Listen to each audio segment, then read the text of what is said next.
Pernah dengar pepatah, judi itu jalan pintas menuju kemiskinan? Kedengarannya kasar, tapi sejarahnya memang begitu. Jauh sebelum dunia kenal internet, manusia sudah punya satu kesamaan, yaitu suka menguji nasib mereka.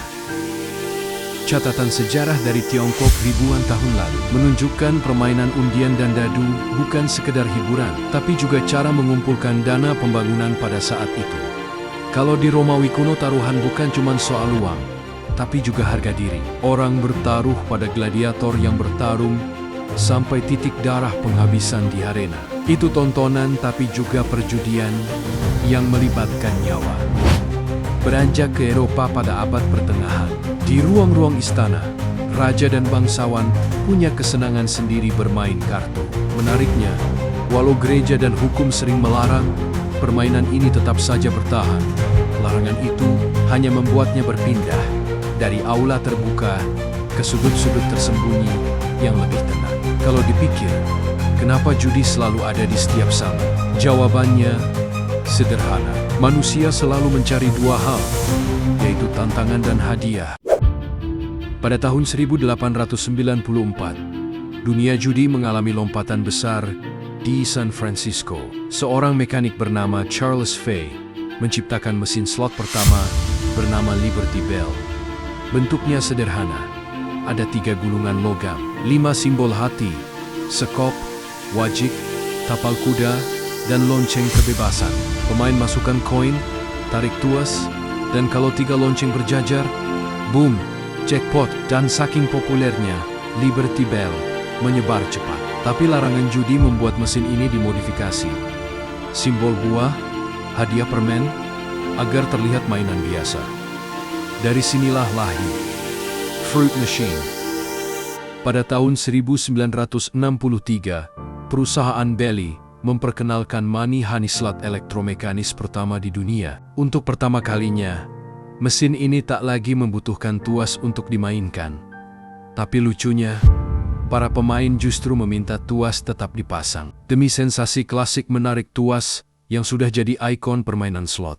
Pada tahun 1976, sebuah perusahaan kecil di Las Vegas memperkenalkan video slot pertama. Gulungan logam diganti dengan layar video, membuka peluang desain permainan yang lebih kreatif.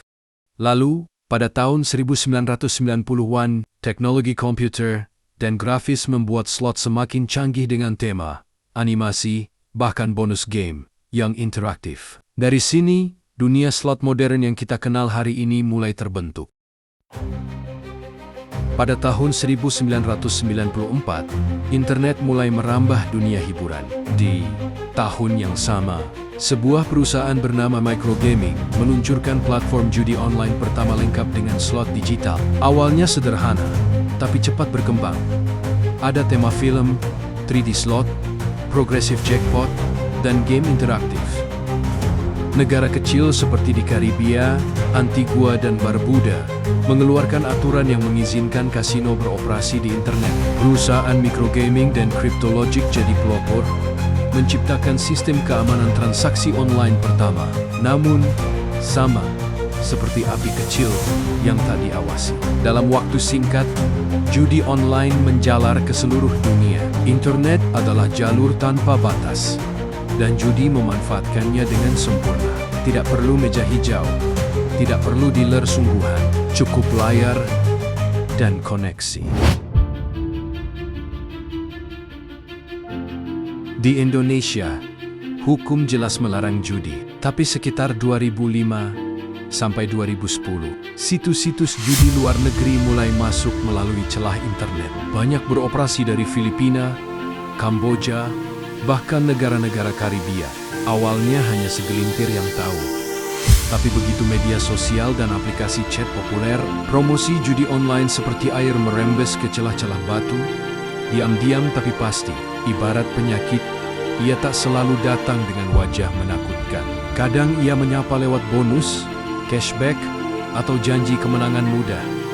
Dan disitulah jebakannya. Kita sering dengar orang bilang, kalau mainnya pintar, bisa menang. Sejarah membantah itu. Dari arena gladiator, meja kasino, sampai slot digital, yang menang besar hanyalah sistem. Pemain yang bertahan lama biasanya keluar dengan saku kosong dan hati lelah. Tapi anehnya, mereka berpikir bisa mengembalikan keadaan, atau disebut balik modal. Kecanduan judi itu seperti berjalan di pasir hisap. Makin kita bergerak, makin kita tenggelam. Yang tadinya cuma coba-coba, berubah jadi kebutuhan.